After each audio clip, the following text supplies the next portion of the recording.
फराज की माँ ने एक पुरानी लकड़ी की संदूकची कबाड़खाने में फेंक दी। फराज का दोस्त अली बहुत तजस्सुस वाला लड़का था। इसने फौरन संदूकची उठाई और जोर से खोली। अंदर एक पुरानी टेढ़ी मुड़े गर्द से भरी हुई ऐनक थी। अली ने सफाई किए बगैर ही वो ऐनक पहन ली। जैसे ही अली ने ऐनक पहनी, दुनिया नीली नीली सी लगने लगी। हर चीज थोड़ी सुस्त हो गई और आवाजें बदल गईं। फिर अचानक एक नीले रंग का जिन सामने आ गया। वो एक लकड़ी की कुर्सी पर उल्टा बैठा था। इसके हाथ में चाय का कप था। जिन ने जमाई ली और बोला, बिलाखिर किसी ने ये ऐनक पहन ही ली। फिर इसने चाय को देखा और कहा, 7 साल से इंतजार कर रहा हूं और मेरी चाय भी ठंडी हो गई। अली हंस पड़ा, कौन सा जिन चाय पीता है? मुहज़्ज़िब जिन। जिन ने नाक चढ़ाकर कहा, वैसे तुम कौन हो और मेरी ऐनक क्यों पहनी हुई है? ये मेरी ऐनक है। मेरा नाम है ऐनक वाला जिन। जिन ने फख्र से बताया, मैं सिर्फ नेक दिल बच्चों को नजर आता हूं।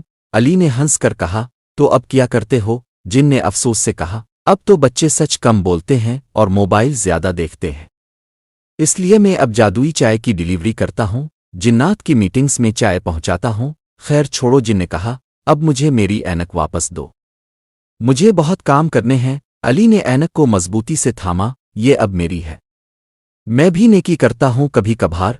जिन ने कहा लगाया, अगर तुम वाकई नेक हो तो मैं तुम्हें एक राज दिखाऊंगा।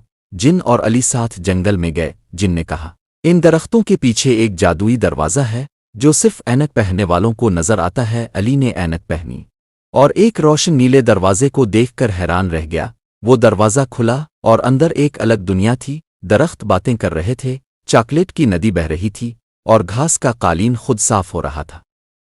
एक मछली दरख्त पर झूले ले रही थी। एक उड़ता हुआ तकिया कहानी सुना रहा था और कुछ छोटे जिन बाजा बजा रहे थे। अली ने पूछा, ये सब क्या है? ऐनक वाला जिन मुस्कुराया, ये जिन्नों की जादुई दुनिया है, सिर्फ खास बच्चों के लिए। जिन ने अली को बताया, यहाँ बाजार की सबसे खास चीज वक्त का आईना चोरी हो गया है। अगर वो वापस ना आया तो सारा जादू खत्म हो जाएगा। अली ने ऐनक से देखा, बाजार का एक हंसता मुस्कुराता सुनार। असल में वो बुरा जिन था। इसका नाम था घड़ी नुमा जिन। वो वक्त चोरी करता था ताकि हमेशा जवान रहे। अली और ऐनक वाले जिन ने जबरदस्त मंसूबा बनाया। चमचों ने आवाजें निकालकर जिन की तवज्जो आईने से हटाई और अली चुपके से घड़ी नुमा जिन के महल में घुस गया। घड़ी नामा ने अली पर हमला किया। अली ने जल्दी से वक्त का आईना इसके सामने किया। जिन ने खुद को बूढ़ा देखा, चीखा और धुआं बनकर गायब हो गया। बाजार में जादू वापस आ गया। परियों जिन्नों ने खुशी से नाचना शुरू किया। ऐनक वाला जिन बोला, तुमने जादू बचा लिया, अब ये ऐनक तुम्हारी है। अली ने मुस्कुरा कर जिन से कहा, जब चाय गर्म करनी हो तो मुझे जरूर याद करना। जिन ने अपनी ऐनक पहनी और मुस्कुराता हुआ गायब हो गया। तब से जब भी कोई सच बोलता है, कहीं ना कहीं ऐनक वाला जिन बहुत खुश होता है।